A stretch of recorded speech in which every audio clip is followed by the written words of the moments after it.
purifier. Tumigil ako kasi nakaantok ako. Grabe.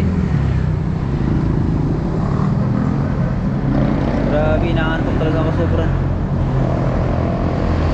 Tigil muna. Pag inantok kayo, tumigil muna kayo. Ang hirap kalabanin ang antok, promise. Woo! So, siguro i-tip muna ako saglit. Saglit lang, kahit mga 2 to 5 minutes. Tip lang muna ako, tapos larga na ulit. Okay, nandito muna. Malapit na ako sila eh. Siguro mga yun o.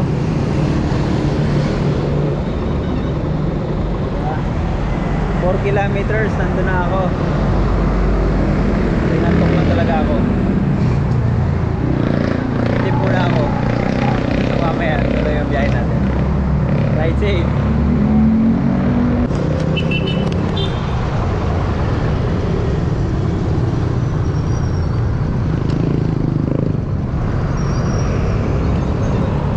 Yo! Okay, i-deliver na natin. At pina-install na rin ang unit. Kaya trinabaho na natin. Tama-tama kasi hindi tayo nakabiyahe. May kapalit, di ba? So ngayon nandito ako sa C6.